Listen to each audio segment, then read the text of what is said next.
Halo guys, ini video jejak digital sebagian kerusakan negeri ini selama dipimpin Jokowi 2 periode. Tonton.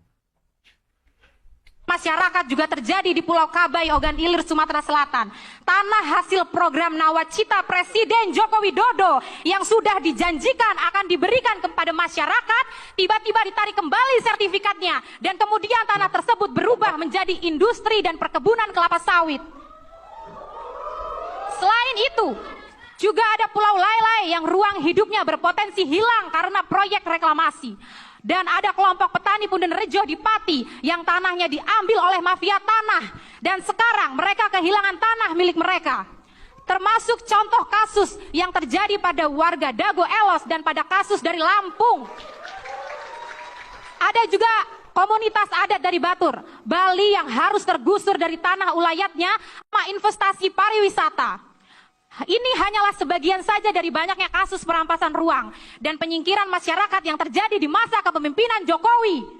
Kasus perampasan ruang secara masif juga terjadi di sekitar wilayah pembangunan Ibu Kota Nusantara. Warga dari Desa Sepaku, Kalimantan Timur menyampaikan bahwa kini daerahnya menjadi langganan banjir akibat resapan air yang semakin berkurang. Selain itu, tanah leluhur mereka dirampas untuk pembangunan dan ditambah lagi dengan adanya pembangunan bandara di sekitar lokasi tersebut. Pembangunan IKN tidak hanya merampas ruang hidup, tapi juga menghilangkan sumber kehidupan warga. Tingginya kasus perampasan ruang dalam 10 tahun terakhir ini berkelindahan dengan tingginya kasus kriminalisasi pada pejuang dan pembela HAM. Apalagi jika kita berbicara tentang ruang lingkup yang dirusak karena pembabatan hutan secara liar dan pembangunan industri ekstraktif yang ugal-ugalan.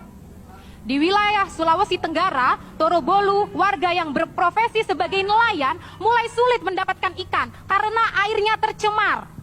Bahkan air minum untuk dikonsumsi warga pun tercemar. Pasalnya ada tambang nikel di sana. Warga yang menolak kemudian diintimidasi dan dikriminalisasi. Hal serupa juga terjadi di desa Pantani, Halmahera Utara yang terancam tergusur, juga tercemar karena adanya operasi perusahaan tambang nikel dari PT IWIP. Selain nikel, juga ada warga dari kaki Gunung Gede yang terancam lingkungannya karena adanya perencanaan dari PT Geopatra Daya Mas untuk mengekstraksi panas bumi Gunung Gede, Pangrango sebagai energi geometra. Pengunjung Mahkamah Rakyat yang saya yakin selalu semangat untuk berjuang. Kerugian negara sosial presiden atau banpres bertambah. KPK mencatat uang rakyat yang lenyap sebesar 250 miliar rupiah. Pernyataan tersebut diungkap oleh juru bicara KPK Tessa Bahardika Sugiarto. Menurut Tessa, hitungan itu belum final karena pemberkasan masih dilakukan. Total 250 miliar itu terhitung dari 3 terbit penyaluran banpres yang sudah dilakukan. KPK awalnya menyebut kerugian negara dalam kasus ini sebesar 125 miliar rupiah. Namun ada penambahan kerugian negara dari hasil perhitungan yang dilakukan. KPK mengungkap banpres yang tengah diusut berisi sejumlah bahan pokok seperti beras, minyak goreng, sembako, dan beberapa bahan pangan lain. Bansos itu pernah dibagikan Presiden Joko Widodo kepada masyarakat. Hingga kini KPK masih menelusuri nilai pengadaan banpres tersebut.